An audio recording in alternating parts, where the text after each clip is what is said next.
ठीक है, इसके बाद हम कहेंगे दूसरा एप्लीकेशन क्या आता है, to calculate the area of the triangle या पैरेललोग्राम। ठीक, ये भी एप्लीकेशन जो है वो आपका इंपॉर्टेंट है कि अगर हमें दो वेक्टर का, या हम कहेंगे कि हमें एक पैरेललोग्राम या ट्रायंगल का एरिया बताना है, तो आप क्या कर सकते हो, आप क्रॉस प्रोडक्ट को यूज कर सकते हो। ठीक है, जो mod of A cross b है ना, ये डिनोट करता है आपको किसको, आपके पैरेललोग्राम के एरिया को। तो जैसे अगर हम ट्रायंगल की बात करें तो ये वाला ट्रायंगल आप जैसे कंसीडर कर लो। ठीक है, तो अगर हम थोड़ा सा प्रॉपरली से बनाए तो ये हमारा वेक्टर ए हो, बी हो गया, ये हो गया हमारा वेक्टर ए, या नीचे वाला वेक्टर ए हो गया, और वो हो गया दूसरा वेक्टर बी। ठीक है, तो ये हो गया हमारा ट्रायंगल।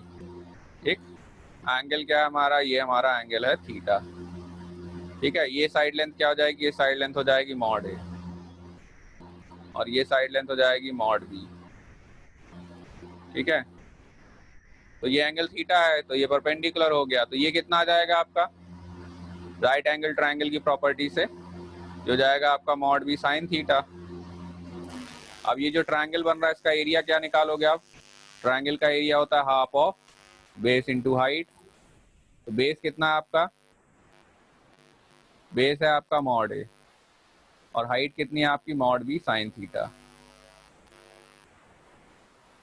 तो आपका आ गया half of mod a mod b sine theta. तो इसे आप क्या लिख सकते हो, आप इसे लिख सकते हो mod of A cross B. ठीक है, तो ये क्या हो जाएगा आपका, ये आपका sorry half of mod of A cross B, ये हो जाएगा क्या आपका एरिया ऑफ ट्रायंगल। अब पैरेललोग्राम का अगर एरिया बनाना है आपको तो आप क्या करोगे,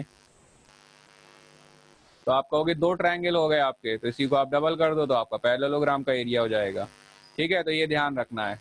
ठीक, mod of A cross B जो है वो डिनोट करेगा area of parallelogram form by vector A and vector B. और अगर आप पूरा पैरेललोग्राम नहीं बना रहे हैं, ट्रायंगल बना रहे हैं, तो उसका एरिया हो जाएगा half of mod of A cross B. ठीक है, अगर हम कहें कि हमें पैरेललोग्राम में साइड लेंथ ना दे के उनकी डायगोनल दी हुई है, जैसे ये डायगोनल दी है वेक्टर डी। ठीक है, ये जो डायगोनल है ना, ये वाली आपकी वेक्टर डी है, और ये वाली आपकी D1, और ये है आपकी D2। ठीक, ये डायगोनल है D1 और ये डायगोनल है D2। तो आपको अगर निकालना है तो कैसे निकालेंगे, तो उसका फॉर्मूला पहले तो आपको ध्यान रखना है, वो क्या हो जाएगा half of mod D1 cross D2। ठीक है, ये जो ना ये आपका क्या हो जाएगा, ये हो जाएगा आपका half of mod D1 cross D2। ठीक है, आप क्या करेंगे, तो हम प्रूफ अगर करें इसको कैसे, डायगोनल्स वाला फॉर्मूला आया है, तो अगर आप चाहो तो प्रूफ याद रखो, नहीं तो जरूरत वैसे है नहीं। ठीक है, तो जैसे हम कहेंगे डायगोनल्स क्या होती हैं पैरेललोग्राम की, ये जो डायगोनल है ना, अगर ये वेक्टर ए और ये वेक्टर बी है, तो ये आपकी डायगोनल हो जाएगी ए प्लस बी, और दूसरी डायगोनल हो जाएगी बी माइनस ए। तो जब आप फॉर्मूला लगाओगे ना D1 क्रॉस D2, तो क्या हो जाएगा vector a plus vector b cross vector b minus vector a. ये क्या बन जाएगा आपका, ओपन कर दो cross product, a cross B. ठीक है, a cross b minus a cross a, तो ये तो जीरो ही हो गया। फिर plus b cross b minus b cross a, तो बी क्रॉस ए आपका क्या हो जाएगा, बी क्रॉस ए आपका हो जाएगा ए क्रॉस बी, तो ये हो जाएगा twice of A cross B. ठीक, तो D1 क्रॉस D2 आ गया आपका twice of A cross B. तो अगर आप चाहो तो इसको लिख सकते हो क्या, a cross b equal to 1/2 D1 cross D2। ठीक है, तो ये हो जाएगा हाफ ऑफ, अगर आपको फॉर्मूला लिखना हो तो ये आ जाएगा half of mod of D1 cross D2। ठीक, तो ये एप्लीकेशन ऑफ क्रॉस प्रोडक्ट हो गया।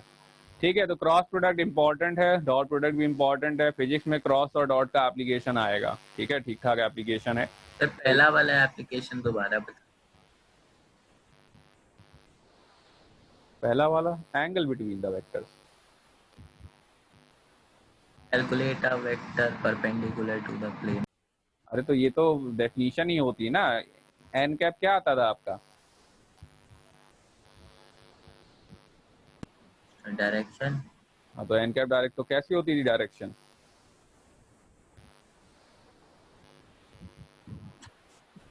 परपेंडिकुलर। ए क्रॉस बी क्या लिखते थे हम? Mod a mod b sine theta n cap लिखते थे। Yes sir. हाँ, तो बस एन यही मतलब है उसका। ये क्या होता था? Vector perpendicular to the plane of vector A and vector B होता है। तो अगर आपको ए मतलब परपेंडिकुलर वेक्टर ही निकालना है तो ए क्रॉस बी रखो, और केवल अगर आपको यूनिट वेक्टर निकालना है तो फिर आप उसके मैग्नीट्यूड से डिवाइड कर लो, बस। Yes sir. समझ में आ गई बात अब? यस सर, आ गई। चलो फिर ठीक है, तो ये हो गई क्रॉस प्रोडक्ट की कहानी। चलो अच्छा ठीक है, तो भैया क्रॉस प्रोडक्ट तो वेक्टर में डॉट और क्रॉस हो गया कंप्लीट। आप बताओ